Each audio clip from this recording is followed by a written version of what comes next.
grâce à quelqu'un qui bossait aussi au ciné avec nous et qui les a appelés sur Facebook et a dit « Venez, venez, tout disparaît au cinéma Vox, les fauteuils, il faudrait quand même faire quelque chose. Venez récupérer ce rideau » parce que la personne savait aussi que les enchanteuses faisaient de la revalorisation d'étoffes.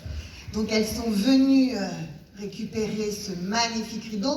Elles ont beaucoup peiné, hein, parce que ça pèse très lourd. Il était très sale. Donc elles ont fait un très gros travail, vraiment, c'est vrai. Et donc voilà, et Cynthia et Muriel disant partout, c'est génial, on a récupéré ce rideau. Et à chaque fois, les gens leur disaient, mais ah bon, le cinéma Vox de Rambouillet, oh là là, ce petit cinéma de quartier, avec son histoire, avec son âme, c'est là où j'ai vu le film machin, c'est là où j'ai embrassé ma première amoureuse, c'est là où j'ai collé un chewing-gum sur le fauteuil, c'est là, bon bref.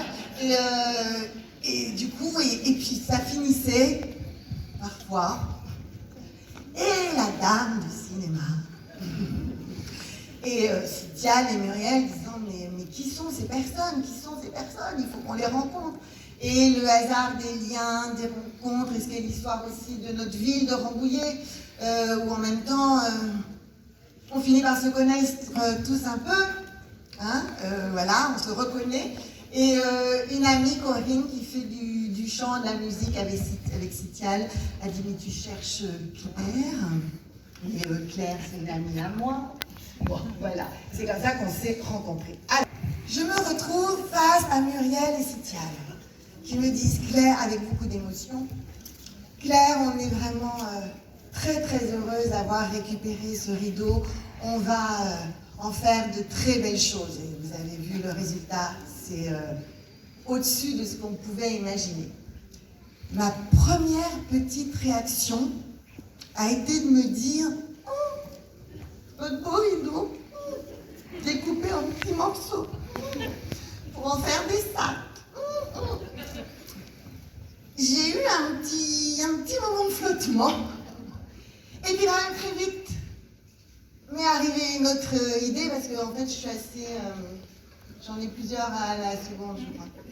Et tout de suite, je me suis dit, oh non, en même temps, c'est génial. Le rideau va avoir une seconde vie. Ah, ça, c'est bien. C'est tellement bien qu'il ne part pas à la poubelle et qu'en fait, il existe autrement.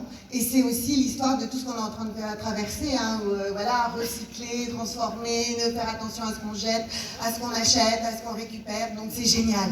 Et puis tout de suite, une troisième idée m'est arrivée. Et je me suis dit, en même temps, transformer ce rideau en sac, c'est quand même une très jolie idée.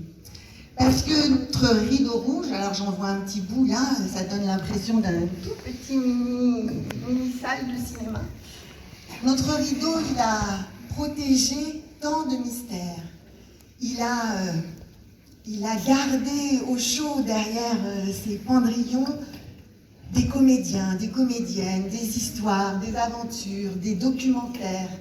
Et pour ceux qui sont venus au cinéma plus d'une fois, vous saviez qu'il y avait toute une mise en scène de l'ouverture du rideau avec des petites loupiottes.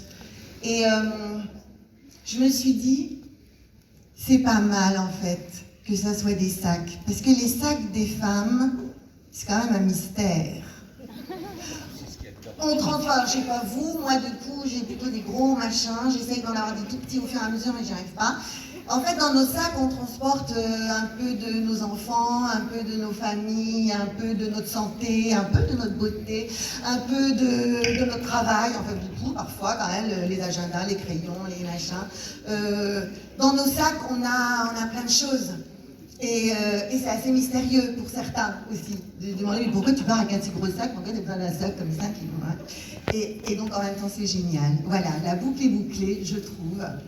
Notre rideau qui a protégé et dévoilé tant de belles choses, aujourd'hui se retransforme en des choses magnifiques, avec un travail de couturière, un travail de créatrice,